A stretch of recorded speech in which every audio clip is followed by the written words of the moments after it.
mais uma boa tarde, bom dia, boa noite para você que está acompanhando mais um episódio do Quebrando a Retranca aqui do canal Rivalizando.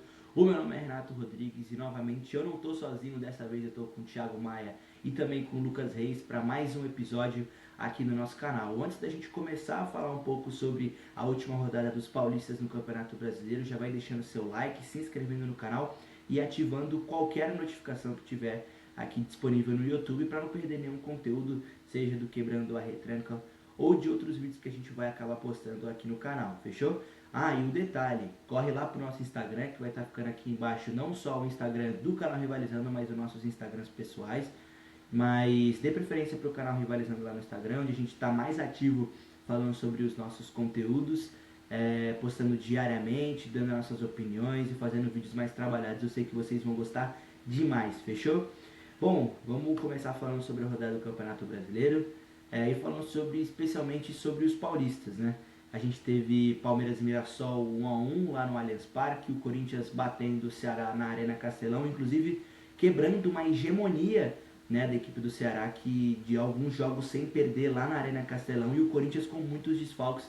A gente vai falar sobre isso já já. E também a vitória do Peixão, venceu por 1-0 com gol de Neymar a equipe do Flamengo, um jogo também muito interessante, muito legal da gente comentar, não só sobre o gol do Neymar, mas sobre a estreia do Robinho Júnior, hoje pela equipe principal da Vila Belmiro. Mas rapaziada, vamos começar falando sobre o primeiro jogo da rodada, vamos começar falando sobre a equipe do Palmeiras. O Palmeiras empatou dentro de sua casa lá no Allianz Parque pelo placar de 1-1 contra o Mirassol, um jogo pouco brilhante, né, da equipe do Palmeiras, né? O Palmeiras no primeiro tempo, apesar de ter o controle e um volume de jogo maior do que a equipe do Mirassol, não só no primeiro tempo, mas no segundo tempo também, no jogo como um todo, o Palmeiras não foi eficiente ao ponto de vencer a equipe do Mirassol. No primeiro tempo teve boas chances, é verdade, com o Felipe Anderson, até numa bola parada, onde o Richard Rios, mesmo impedido, cabeceia, e ali num bate-rebate a defesa do Mirassol consegue acabar afastando. Mas por muitos momentos o Palmeiras teve dificuldade para infiltrar a defesa do Mirassol, e nas vezes que conseguiu, o goleiro Walter foi muito seguro para fazer a defesa.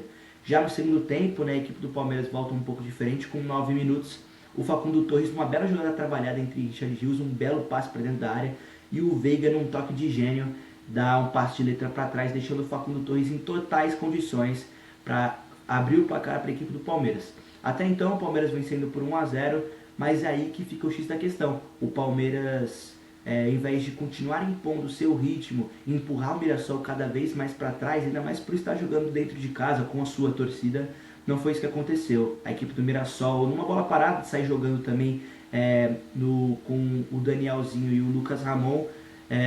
A bola acaba sendo cruzada para dentro da área e o Francisco da Costa, né, Chico da Costa, acaba empurrando a bola para dentro e acaba empatando o jogo para o Mirassol. O final do jogo acabou sendo 1-1, nenhuma das duas equipes tiveram mais grandes chances e grandes oportunidades claras, né? No Palmeiras a gente também pode destacar a estreia, né, do Ramon Sousa, jogador que veio por aproximadamente, acho que foram 15 milhões de euros do Nottingham Forest da Inglaterra.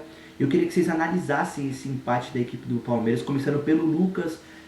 Lucas, o que você analisa para mim sobre esse empate da equipe do Palmeiras também? Mais um grande resultado do Mirassol, que agora chega no seu quinto jogo sem perder no Campeonato Brasileiro, sendo 3 vitórias e 2 empates, e um desses empates sendo a equipe do Palmeiras, que está brigando lá no topo da tabela pela liderança do campeonato. Resultado ruim do Palmeiras, né? Não é de hoje que eles não vêm apresentando um bom futebol, e pelo elenco que tem, é meio estranho que isso aconteça, porque o Abel é um bom técnico. Então, a gente naturalmente espera que o desempenho do time seja bom, não só resultados bons, e dessa vez nenhum resultado veio, né? É um time muito refém de chuveirinho na área, fica com a bola, mas não cria nenhuma chance de jogo, e nessa quem sai prejudicado é o Vitor Roque. A fase já não é boa, ele teve grandes problemas na Europa, no Barcelona não foi muito bem, no Real Betis teve um começo interessante, mas depois até perdeu a vaga no time titular, e quando o time mal cria, ele sai muito prejudicado. Do lado do Mirassol, fora de casa, enfrentando o Palmeiras com o elenco que tem, o empate está mais do que justo, ainda mais dentro das perspectivas do time. Dessa temporada era um time que a gente pensava que ia brigar para não ser rebaixado, e o time está na parte de cima da tabela, então o resultado para o lado do Mirassol é excelente. Para o Palmeiras, que pensa em título, péssimo. Mais uma vez a gente vê a qualidade desse time do Mirassol que se destaca na defesa. É um time que sabe se defender muito bem. Então ele vai na casa do Palmeiras e consegue fechar ali as suas portas da defesa. Não que o time do Mirassol tenha ido de forma medrosa jogar contra o Palmeiras dentro do Allianz Parque. O time do Mirassol quis impor o seu jogo, acabou saindo atrás por, por um lance de genialidade também do Richard Rios. Conseguir achar o passe na infiltração ali do Rafael Veiga. E o Rafael Veiga deu a ajeitadinha pro Facundo empurrar pro fundo da rede.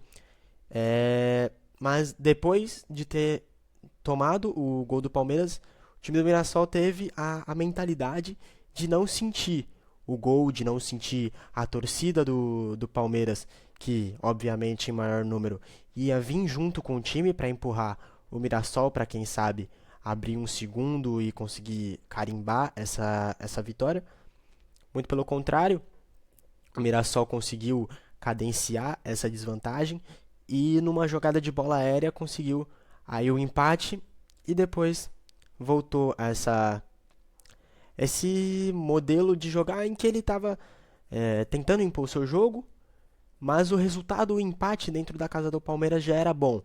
É uma sequência, é o quinto jogo sem perder do Mirassol, onde 3 foram vitórias e 2 o Mirassol saiu com um ponto, um resultado positivo, acredito para o Mirassol jogando fora de casa.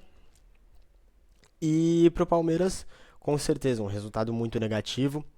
É, Como o Lucas falou, a gente vê a deficiência do Palmeiras nesses momentos de desespero no final do jogo, apostar muito no chuveirinho na área. Segundo as estatísticas, a gente consegue ver que apenas, só no segundo tempo foram 12 cruzamentos do Palmeiras. Então, é um time que, mesmo tendo suas peças ali no meio de campo, como o próprio Rafael Veiga, Richard Rios, Aníbal Moreno, Facundo Torres, não consegue construir uma jogada por dentro e aposta nos seus pontas e nos seus laterais indo para a linha de fundo e tentando lançar o chuveirinho na área e falando, se vira Vitor Roque, tenta colocar essa bola aí pro gol. E com certeza é o Vitor Roque que sai perdendo, como o Lucas falou. Um atacante não consegue receber todas essas bolas de chuveirinho e acabar concluindo 100% delas. Esse desespero, no desespero de tentar fazer mais um gol para sair do empate, o cruzamento pode sair torto. Aí teve uma chance do Maurício que ele arrisca um chute de fora da área, passa raspando.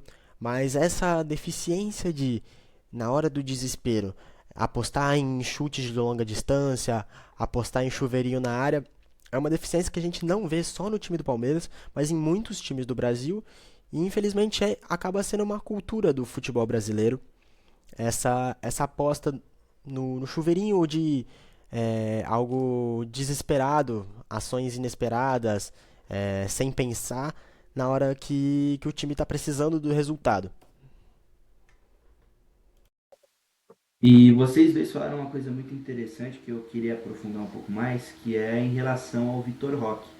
O Vitor Roque ele chega com uma contratação muito badalada esse ano, a peso de ouro praticamente, para resolver os problemas da equipe do Palmeiras.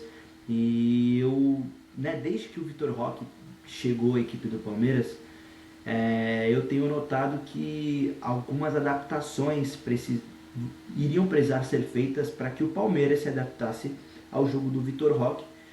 E na verdade, quando na verdade teria que ser o contrário, o Vitor Roque se adaptar ao estilo de jogo do Palmeiras. E na verdade nenhuma das duas coisas estão fluindo bem, porque se você for parar para assistir, analisar os jogos do Palmeiras, você vê que, por exemplo, quando o Vitor Roque está em campo, o Vitor Roque é o camisa 9, é a referência do Palmeiras, o Palmeiras sempre aposta em bolas aéreas, não apostando na velocidade e nas valências que o Vitor Roque possui. E quando o Vitor Roque sai, não fez uma boa partida, não é aquele 9 brigador que vai fazer o pivô para o cara do lado receber e conseguir bater, chegar no fundo, na linha de fundo para poder criar uma oportunidade. Ele não é esse jogador e ele não vai ser esse jogador. O Vitor Roque já não é um cara que tem um físico tão apurado assim como outros centroavantes no futebol brasileiro e também não é um cara de alta estatura para competir com os grandões lá dentro da área. Então ele é um jogador mais móvel, ele é um centroavante de mais movimentação. Então ele não é aquele cara que vai ficar 100% parado lá dentro da área ou bem no meio. Então essa dificuldade que o Palmeiras tem em também se adaptar, ou o Vitor Roque se adaptar ao estilo de jogo, é algo que me incomoda bastante. E quando o Flaco Lopes entra, o jogo inverte. Aí que é para ser o jogo de bola aérea, aí que é para ser o jogo onde você tem o centroavante. Óbvio que o Flaco Lopes também é aquele cara que se movimenta bastante, não é aquele centroavante paradão, mas ele já consegue se adaptar melhor a esse tipo de jogo, de costas para o gol, observando a entrada e a passada, seja dos laterais ou dos pontas, como hoje ele entrou no segundo tempo e conseguiu fazer isso, seja com na entrada do Maurício ou até nas infiltrações do Mike pelo lado direito ou até vindo para o meio. Então isso ainda me incomoda um pouco no Palmeiras e que o Abel Ferreira parece que ele ainda não percebeu.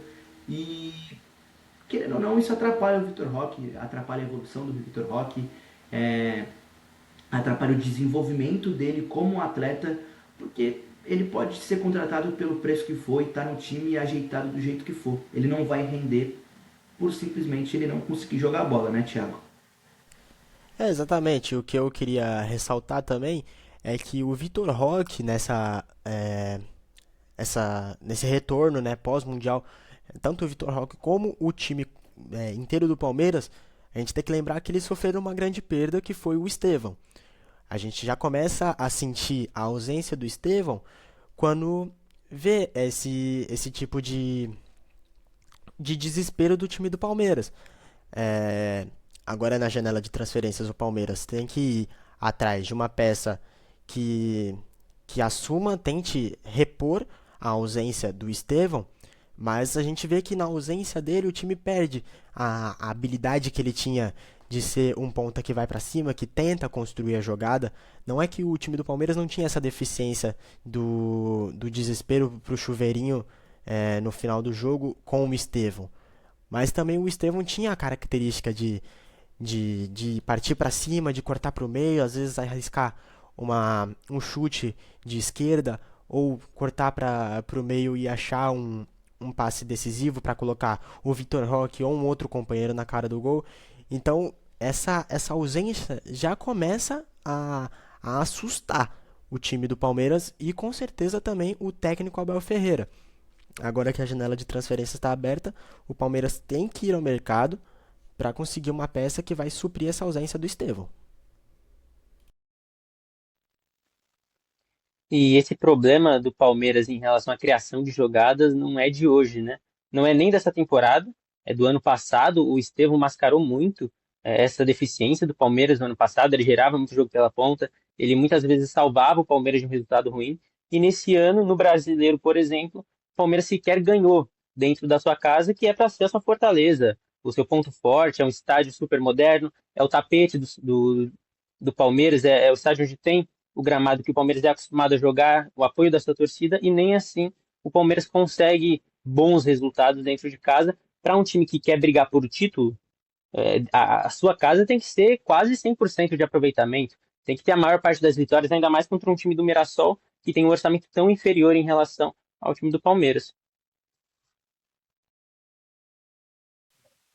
E o Lucas destacou algo que é muito interessante. O Palmeiras, em todos os jogos que fez como mandante nesse campeonato, foram apenas 2 vitórias, sendo que essas 2 vitórias foram na Arena Barueri e não no seu estádio. Nos 2 clássicos, o Palmeiras acabou jogando contra o Corinthians, vencendo por 2-0, e contra o São Paulo com um gol do Vitor Roque, inclusive por 1-0. Mas nenhum desses 2 jogos foram no Allianz Parque e em nenhum desses 2 jogos o Palmeiras conseguiu vencer dentro da sua própria casa, né? Porque o Allianz Parque é a verdadeira casa do Palmeiras. O Palmeiras pode jogar como mandante de qualquer estádio que for. O Allianz Parque vai ser o estádio mais acolhedor para o torcedor palmeirense e para os jogadores da equipe do Palmeiras.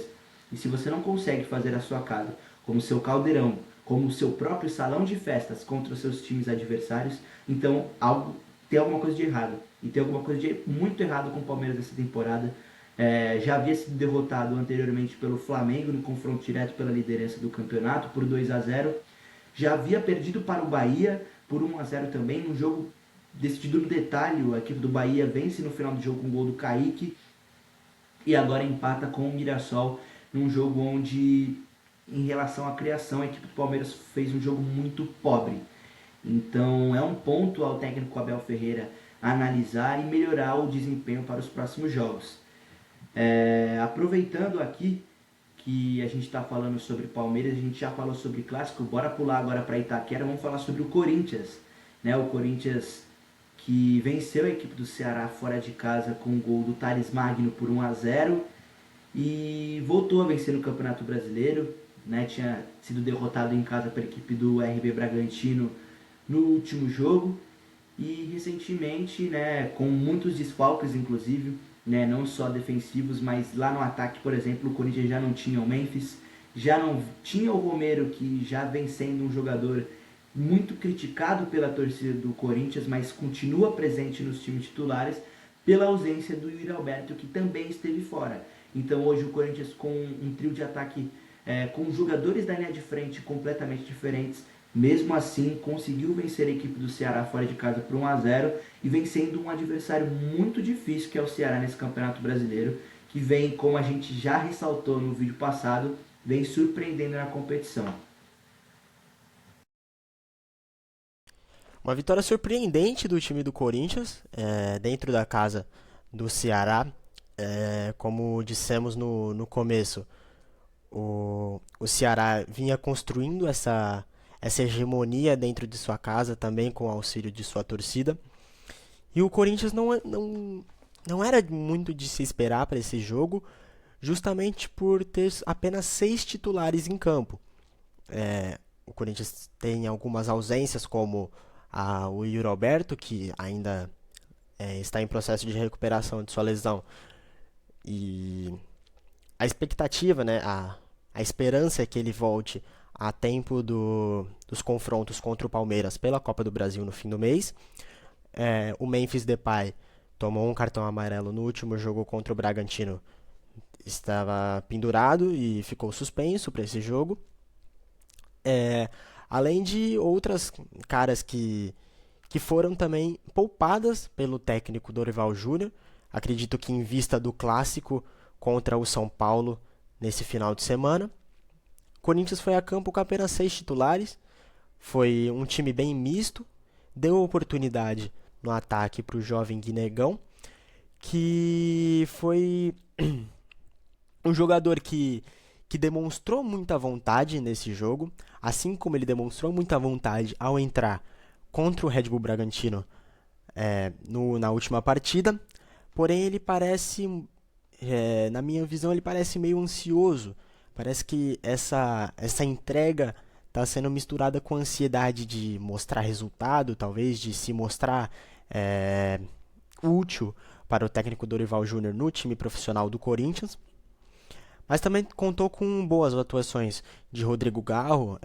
A gente vê nitidamente como no tempo que o Rodrigo Garro ficou fora no começo do ano, o quanto ele fez falta, o quanto o time do Corinthians consegue criar mais com a presença do Rodrigo Garro, seja em bola parada, seja em construção ali no meio de campo. Percebi uma boa atuação também do José Martínez. Não é um jogador muito técnico do meio campo do Corinthians, mas é um jogador que supera essa falta de técnica com sua boa marcação, com sua entrega dentro de campo, e isso obviamente acaba gerando muita identificação com a torcida. Mas acredito que a partida em si, tanto do lado paulista quanto do lado cearense, foi tecnicamente mal. Nenhum dos times demonstrou muita técnica nesta partida. André Carrilho entrou muito bem, que é um titular do Corinthians. O Dorival Júnior coloca ele ali na metade do segundo tempo. Ele entra muito bem, faz a jogada ali pelo lado direito, cruza para o Thales Magno, que vinha sendo muito criticado, e consegue esse gol que dá a vitória ao Corinthians, uma vitória que precisava muito.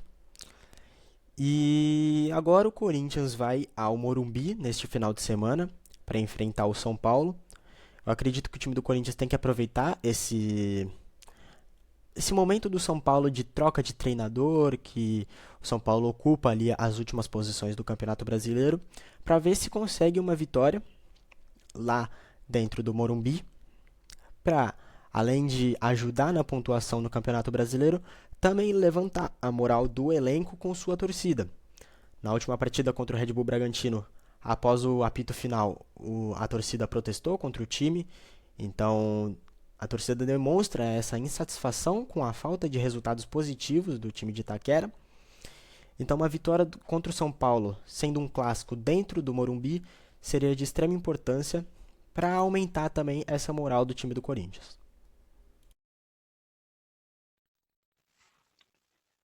Apesar da vitória, uma partida muito pobre do ponto de vista criativo do Corinthians, né? Eu achei a postura do time um pouco conservadora demais, um pouco covarde demais.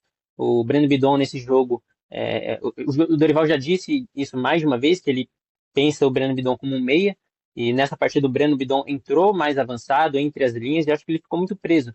Para mim, o melhor Breno Bidon ainda é um jogador da base da jogada, jogando um pouco mais recuado. Eu acho que o Corinthians poderia ter entrado assim com ele se tirasse um dos volantes e colocasse, por exemplo, o Carrilho como titular ou algum outro jogador mais ofensivo para conseguir agredir um pouco mais o time do Ceará, que se defende muito bem e que, por característica, deixa o adversário com a bola. Então, o Corinthians poderia ter usado um pouco mais esse fato do Ceará deixar o adversário mais com a bola, até porque o Ceará nem tinha dois dos seus principais jogadores, que são o Pedro Henrique e o Pedro Raul. O Corinthians conseguia ficar com a bola porque o adversário deixa, o Corinthians encontrava uma defesa muito sólida e não conseguia encontrar espaços. As poucas jogadas que o Corinthians conseguia criar saíam dos pés do Rodrigo Garro, o grande craque da equipe. Acho que faltou um pouco mais de movimentação também entre os atacantes, o Magno muito preso pelos lados muitas vezes, o Guinegão, como o Thiago falou, demonstrava muita vontade, porém pouca efetividade, não participou tanto do jogo assim. Eu gostei da partida do José Martínez, muito boa a partida dele. Eu gostei do Ramalho, achei uma boa partida dele. Ultimamente, ele tem vindo muito mal. Ele, que quando chegou no Corinthians, era incontestável o melhor zagueiro da equipe, mas perdeu o espaço. Vamos ver se agora ele recupera a confiança e volta a jogar bem. E agora é pensar no jogo contra o São Paulo, porque uma vitória é fundamental, não só pelos 3 pontos, mas porque vencer um clássico é muito importante, ainda mais fora de casa, porque faz tempo que o Corinthians não vence na casa do Tricolor. Ô Lucas, e você chegou a comentar que o Ceará hoje veio sem seus dois principais jogadores, né? Que seriam o Pedro Henrique e o Pedro Raul, os dois jogadores emprestados do Corinthians para o Ceará.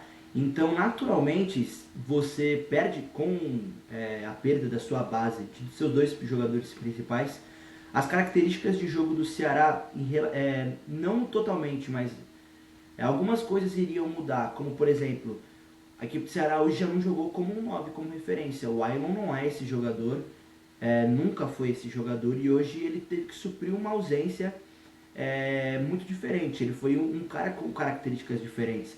E o técnico Léo Condé coloca o Fernandinho, recém-chegado da equipe do Mirassol para essa temporada. E o Fernandinho já é um ponta muito diferente do Pedro Henrique. Óbvio que os dois têm como característica a velocidade. Pedro Henrique já foi mais aquele ponta de explosão. E hoje é muito mais aquele ponta objetivo, que vai sempre buscar a objetividade. Mas o Fernandinho é um jogador que tem como característica o X1, tem como característica principal a sua velocidade. E então, naturalmente, a equipe do Ceará, por mais que ela não fosse ter o controle da bola, assim como tem feito em diversos jogos desse campeonato, o Ceará, naturalmente, também não ia se expor tanto, mas da mesma forma ia ter um ataque mais leve, um ataque mais rápido para agir no contra-ataque. E, querendo ou não, não funcionou. Não funcionou o ataque da equipe do Ceará, mas isso também não quer dizer que o Corinthians fez um jogo perfeito, que fez um jogo brilhante. Eu tô com vocês, acho que falta um pouco mais da equipe do Corinthians, uma equipe que teve uma grande arrancada com o Ramon Dias no comando na última temporada, e no Campeonato Paulista fez um Paulistão impecável, líder no Campeonato Geral, campeão, desbancando a equipe do Palmeiras, desbancando o Neymar dos Santos, e hoje o Corinthians é um time totalmente diferente. O Corinthians é uma equipe que por muitas vezes parece ser uma equipe sem criatividade, dependente praticamente de um jogador. Por exemplo, quando você não tem o Garro, o Corinthians perde a criatividade no meio. Quando o Carrijo entra, você já vê que o Corinthians é outro time. Quando o Carrijo está fora, o Corinthians perde muito aquele brilhantismo no meio campo, aquela classe, aquele passe refinado que ele e o Garro podem dar naquele meio campo, o dinamismo com um Memphis e um Yuri Alberto. O Corinthians sofre muito com a falta dos seus principais jogadores e não tem encontrado soluções.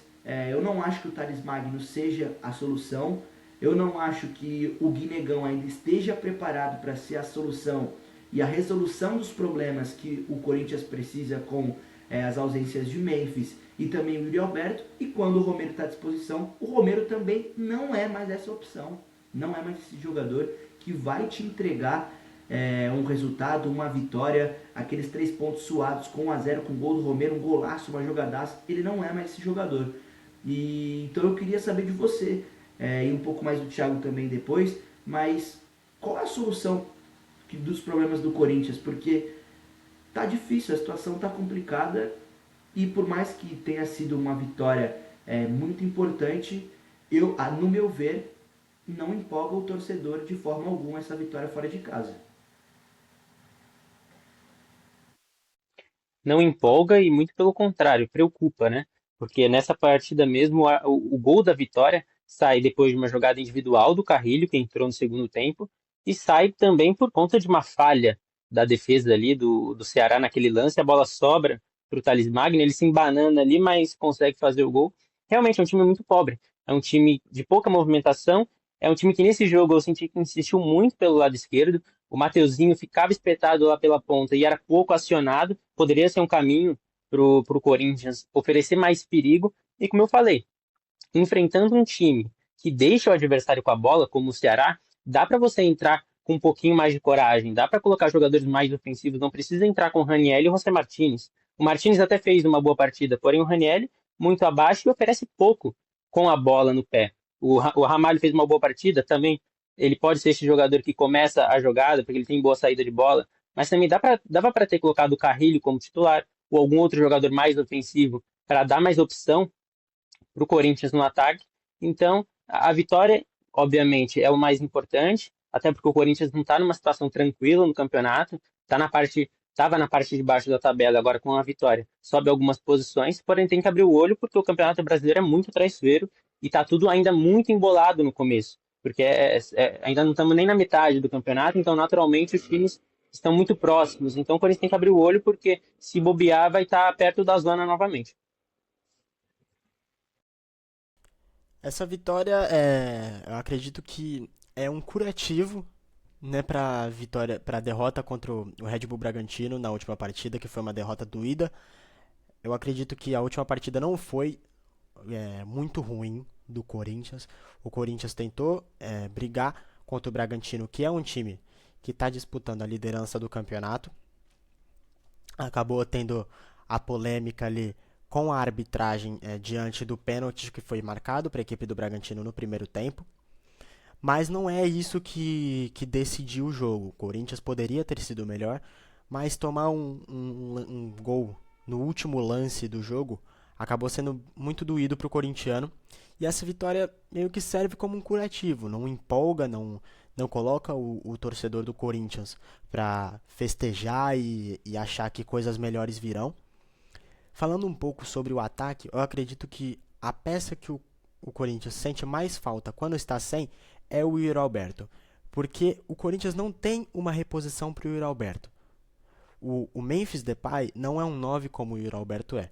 O Guinegão não é um 9 como o Yuri Alberto é. O Romero não é um 9 como o Yuri Alberto é. E o Thales Magno, muito menos. Então, se você vê uma partida que o Memphis Depay está suspenso, mas a dupla de ataque se forma com o Yuri Alberto e Romero, ela até funciona. A gente vê, porque o Romero não é um 9 de área. O Romero, ele é um atacante que mesmo não tendo mais tanta velocidade quanto teve nos últimos anos ou na primeira passagem dele pelo Corinthians, ele gosta de jogar mais pelas beiradas, servindo o Yuri Alberto, que é o 9 ali para empurrar para o gol. o Memphis Depay é a mesma coisa. Ele joga um pouco até mais recuado, tentando conectar ali com o Garro e os outros meias, como o Carrilho, também para servir o Yuri Alberto.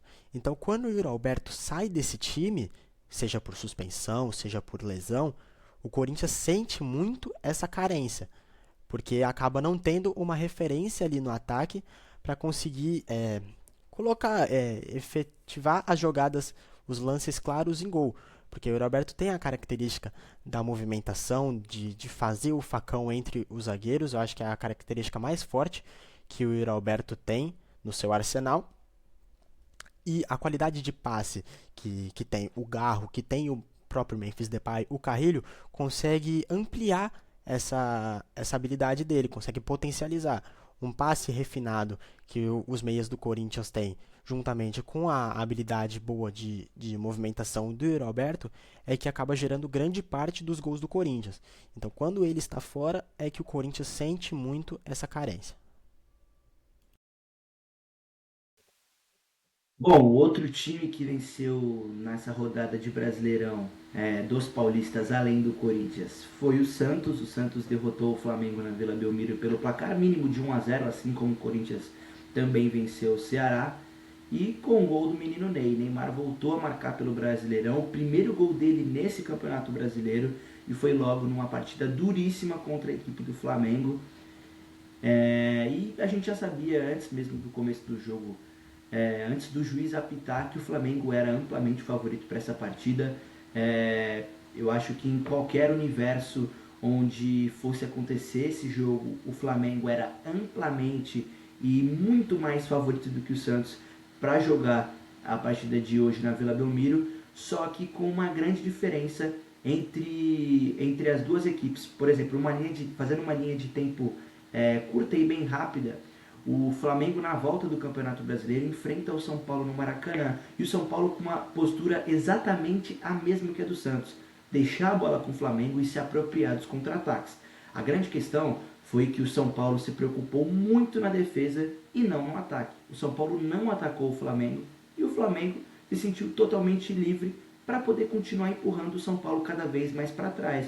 O São Paulo foi inofensivo nas escapadas, não conseguia nem com o Ferreirinha, muitas vezes com o André Silva e até mesmo com o Alisson, que era o principal jogador de meio campo da articulação da equipe do São Paulo, construir jogadas para poder incomodar a defesa do Flamengo e tentar buscar o gol da vitória. Em nenhum momento o São Paulo fez isso, em nenhum momento o São Paulo agrediu o Flamengo, tanto é que o Flamengo venceu 2-0 sem dificuldades a equipe do São Paulo, e até demorou para achar o primeiro gol e consequentemente o segundo com o Alan Cia no final, mas era questão de tempo. Era questão de tempo para o Flamengo ganhar esse jogo.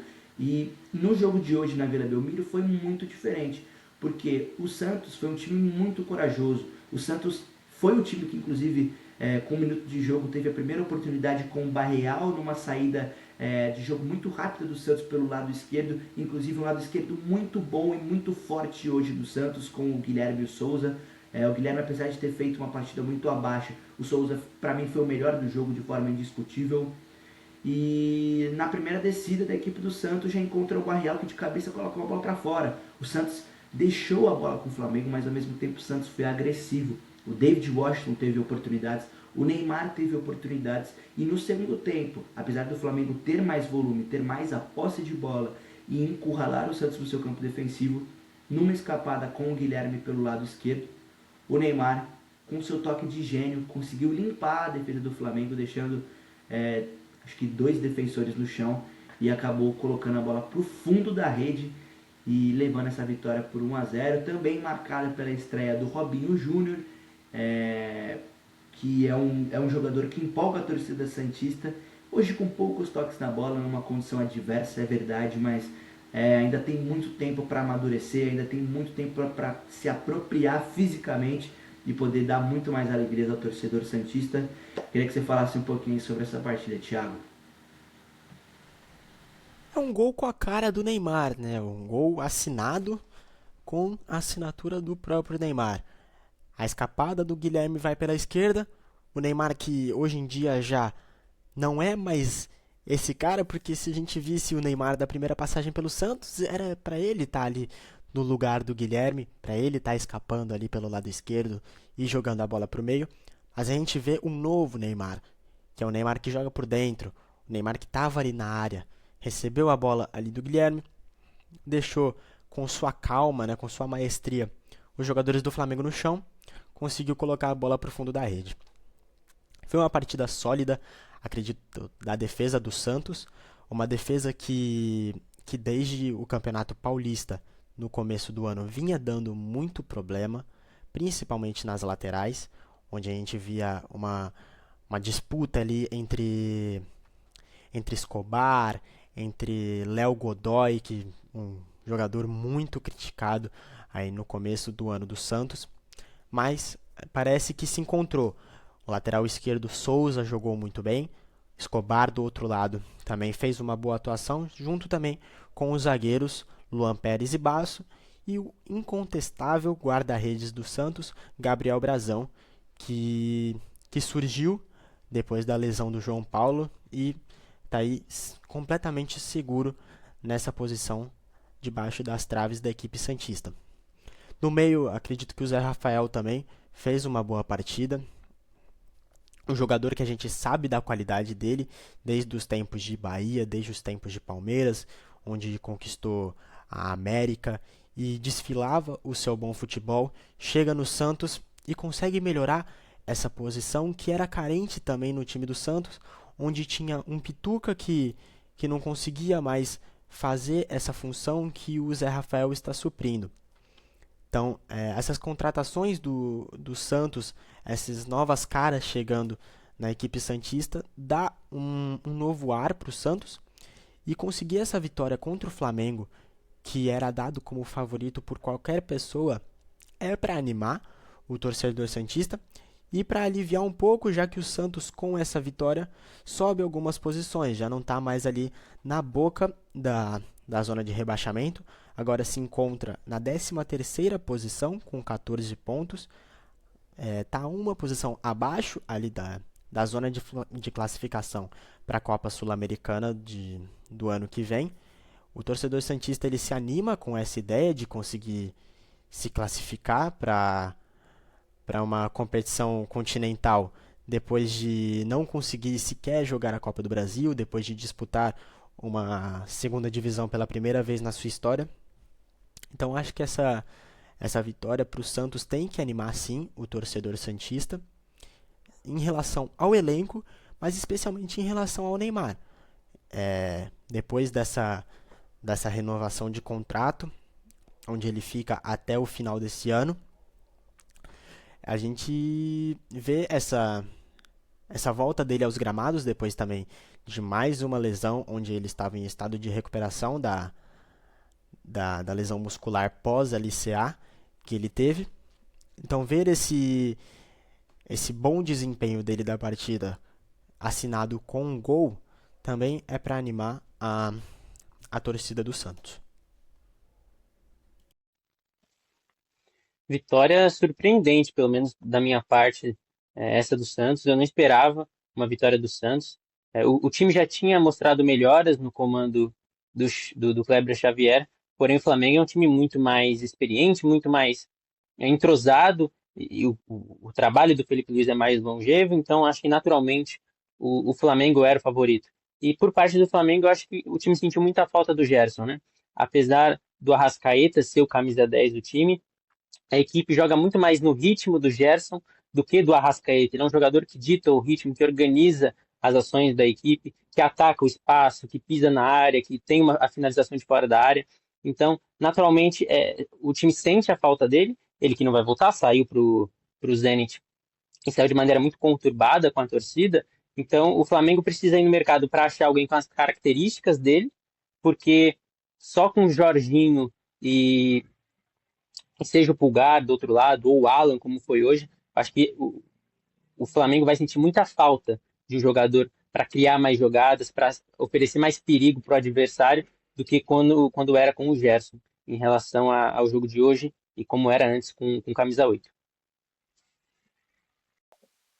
Ô Lucas, e assim, é óbvio, o Flamengo sente muito a falta do Gerson e eu antes do Mundial, com alguns amigos e alguns familiares, eu já tinha dito que o Flamengo iria sentir a falta do Gerson, porque o Gerson é aquele cara com uma característica única no meio campo do Flamengo e no futebol brasileiro. É um cara de seleção brasileira e é um dos principais nomes do nosso futebol atuando em solo nacional. Então, evidentemente que o Flamengo iria sentir a falta dele em algum momento, mas só que não é isso que eu quero falar. O que eu quero destacar hoje é que nas duas equipes, né, em Santos e em Flamengo, a gente teve apenas uma semelhança, que foram laterais trocados.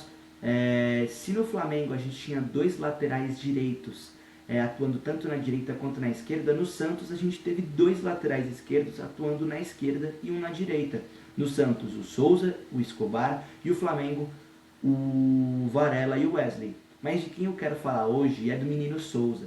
O Souza, há um bom tempo, após recuperar de uma lesão no tornozelo, uma microlesão no tornozelo que acabou afastando ele dos gramados um bom período de tempo, o Souza voltou a ser titular na equipe do Santos e voltando a jogar um belíssimo futebol. Hoje dispensa comentários a atuação defensiva que ele fez.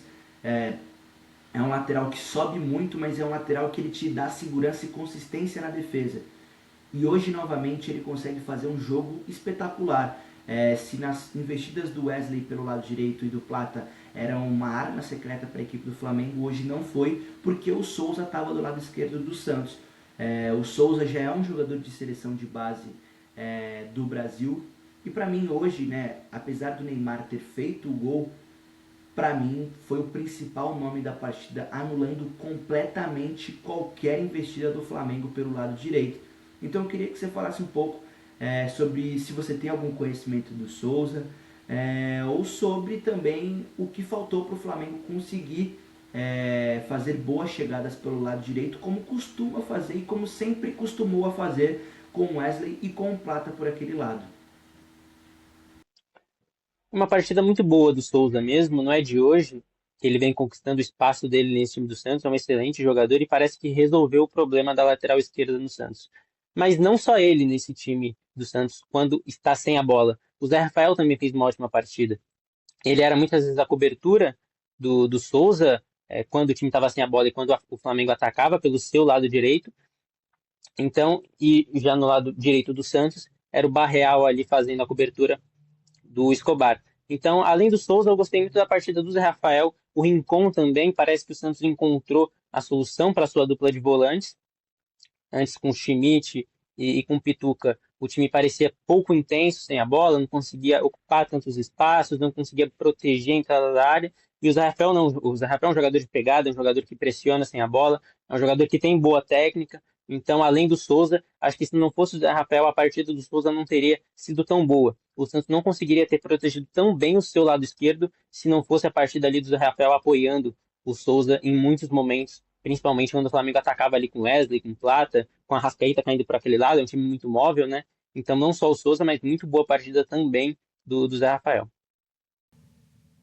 Bom, e para encerrar o nosso Quebrando a Retranca, o segundo episódio de hoje, a gente não pode deixar de falar do Tricolor Paulista. O São Paulo empatou com a equipe do Red Bull Bragantino pelo placar de 2-2. O São Paulo começou vencendo o jogo com o gol do André Silva, sofreu o revés, mas no segundo tempo, novamente, a estrela de André Silva brilhou e a equipe do Tricolor em Paulista empatou a partida. Para o Bragantino, foram 3 pontos perdidos, apesar de começar perdendo, conseguiu remar muito bem, conseguiu conduzir muito bem a partida e virar até de forma bem rápida, pelo andar que estava acontecendo a partida.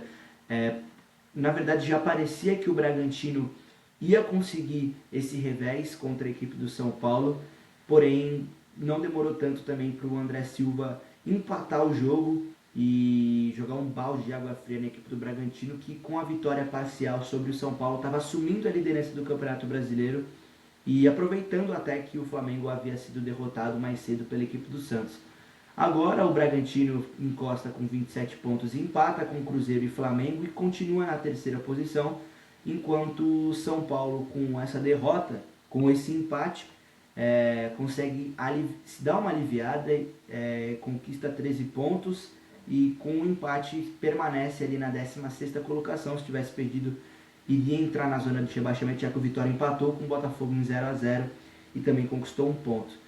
Então vamos falar um pouquinho aí sobre esse jogo de São Paulo e Bragantino, sobre mais um confronto entre duas equipes paulistas e que novamente nenhuma das duas saiu vencedora. Acredito que o destaque da partida vai para o André Silva, onde ele, iluminado, consegue marcar os 2 gols do tricolor paulista. Eu acredito que foi uma boa partida do São Paulo, foi um jogo bom, no geral.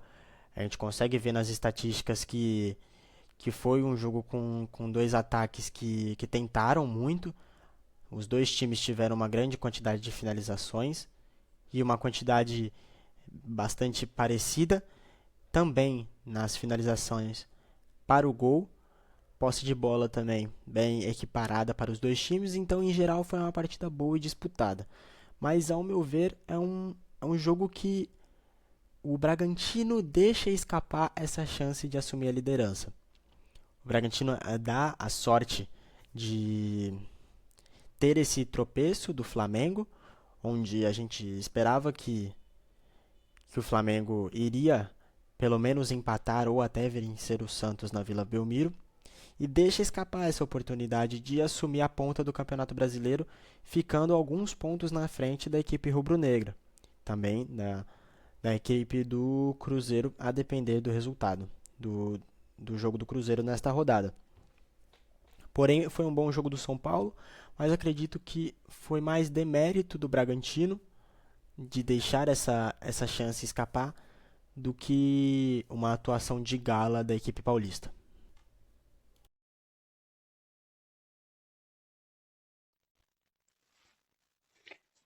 Foi uma partida interessante no geral, as duas equipes tentaram vencer. Eu gostei da partida do São Paulo no primeiro tempo, acho que o time jogou melhor que a equipe de Bragança. Eu gostei da escalação do Crespo, o Luciano como esse segundo atacante mesmo, não esse homem pelo lado, esse meia responsável pela criação. Eu acho que ele pode ser bem útil e fez uma boa partida, saiu com 2 assistências. O Oscar, que eu acho que poderia ter sido um jogador mais centralizado, mais meia, acho que ele ficou preso pelas pontas em muitos momentos. Acho que se ele tivesse jogado de maneira mais centralizada, o São Paulo poderia até ter saído com um resultado melhor no segundo tempo, que é onde foi superior em relação ao time do Bragantino. Mas, no geral, foi uma boa partida do São Paulo. O Bragantino, acho que se frustra com esse empate, porque se vencesse, estaria líder. Mas, no lado do São Paulo, acho que foi uma boa partida. Gostei da escalação do Crespo. Eu critiquei ele na partida passada em relação ao jogo do Flamengo. Acho que foi uma postura covarde do São Paulo. Mas no jogo de hoje, eu acho que ele foi muito bem nos 90 minutos, mas principalmente no primeiro tempo, mérito para o Crespo. Bom, e só para a gente poder finalizar no São Paulo, né? Recentemente o São Paulo trocou de técnico e a gente não pode deixar de falar do Crespo na partida de hoje. Eu vi muitos torcedores do São Paulo, inclusive, criticando o Crespo pelas substituições, mas o fato é que ele sabe do buraco que ele entrou, ele sabe do problema que ele vai ter que enfrentar daqui para frente e as dificuldades que ele vai encontrar no São Paulo. Evidentemente, o São Paulo não está numa boa fase e eu, particularmente, não consigo enxergar o São Paulo em outra parte da tabela nesse campeonato sem ser a parte de baixo. Eu acho que é uma temporada muito diferente das outras. O São Paulo consegue atrair bons jogadores, a permanência do Lucas, por exemplo, a contratação do Oscar, mas que não estão surtindo efeito. O Oscar alterna muito entre bons e maus momentos, o Lucas pouco se mantém saudável para poder ajudar a equipe dentro de campo e, para piorar, o seu camisa 9 capitão acabou lesionando e está fora da temporada. Então o São Paulo encontra muitas dificuldades para encontrar as principais peças para encaixar nesse time, e o Crespo tem que mexer com o que tem. No segundo tempo ele até chega a colocar o Ferreirinha, o Lucas Ferreira, que para mim nesse time de São Paulo são dos poucos que precisam estar dentro de campo e jogar, mas foi por opção dele nenhum dos dois começarem jogando, e os dois também não entraram bem na partida de hoje. O André Silva, que também muito criticado pela torcida do Tricolor, se não fosse ele hoje, o São Paulo provavelmente não teria feito nenhum dos 2 gols. Ele perde, né, até no primeiro tempo, a oportunidade de fazer 2-0, mas se não fosse ele, o São Paulo já não teria empatado. Então é um cara que, apesar de muito criticado, é um cara que vem salvando o ataque do São Paulo, porém o São Paulo não consegue render. A gente falou lá atrás, né, do Palmeiras, né, que o Palmeiras tem encontrado dificuldades para poder desenvolver um plano de jogo e para poder fazer boas jogadas, construir boas jogadas e construir uma vitória sólida. A equipe do São Paulo nesse momento parece não ter um modelo de jogo, parece não ter uma identidade. O São Paulo parece em muitos momentos apenas entrar em campo com os seus 11 e simplesmente ver o que consegue arrumar contra a equipe adversária.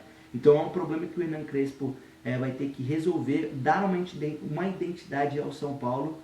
E eu queria saber de tu, Lucas, aí, o que você acha, o que o Crespo pode fazer nessa equipe do São Paulo, o que ele pode tentar arrumar nessa imensa bagunça que é o São Paulo Futebol Clube. Nessa partida eu até gostei da alternativa que ele encontrou, de jogar com dois meias mais avançados, dois volantes, dois alas e três zagueiros, e o André Silva lá no ataque.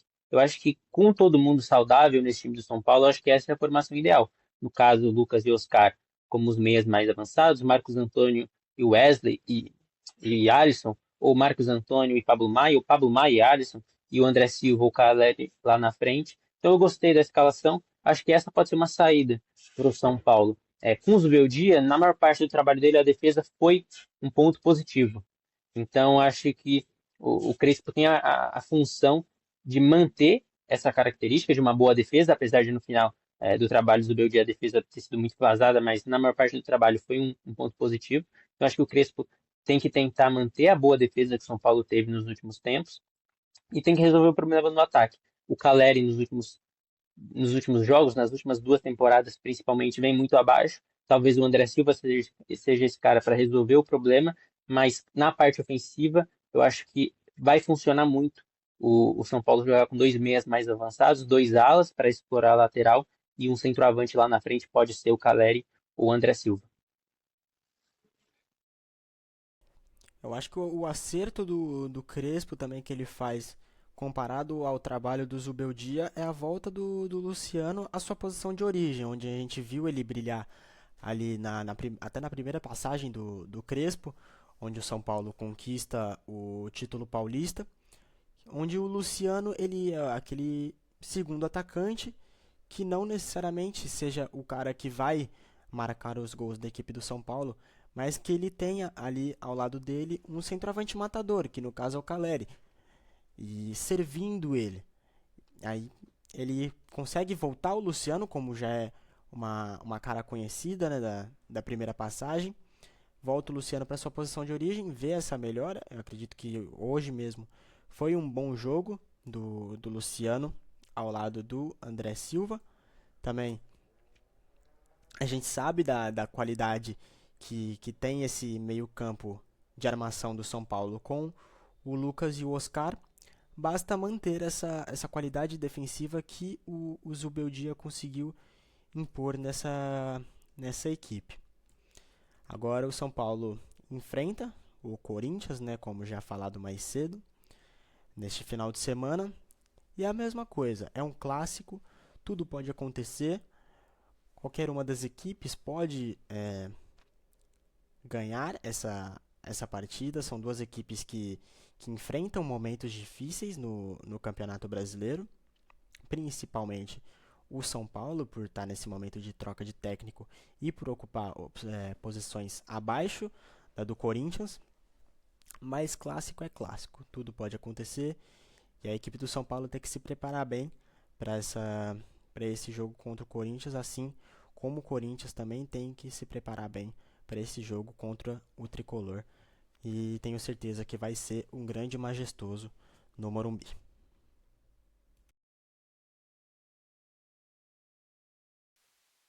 Bom, é isso aí, né, rapaziada?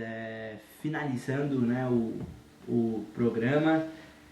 Mais uma vez agradecer vocês dois aí pela participação.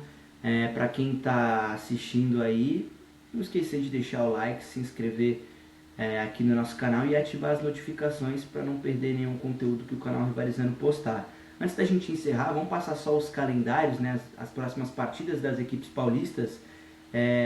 Na rodada de número 15, o Santos enfrenta o Mirassol fora de casa. Temos o clássico São Paulo e Corinthians, como já falado por ambos. Também a equipe do Palmeiras enfrentando o Atlético Mineiro, encerrando a participação dos times paulistas nessa rodada. Então, depois, evidentemente, que a gente vai voltar e a gente vai falar sobre. E deixe aqui nos comentários as opiniões de vocês em relação a essa rodada, sobre o futuro de cada time. Fala um pouquinho sobre seu time aqui embaixo para a gente estar podendo conversar com vocês. Sigam nossas redes sociais que vão estar passando aqui embaixo, nossos perfis pessoais e também o perfil do canal Rivalizando lá no Instagram, que você sabe, né? Se você seguiu o canal Rivalizando lá no Instagram, você sempre vai estar bem informado sobre o futebol nacional e o futebol mundial. Fechou? Um agradecimento especial aí a todos vocês que assistiram o vídeo até aqui. Até a próxima e tamo junto.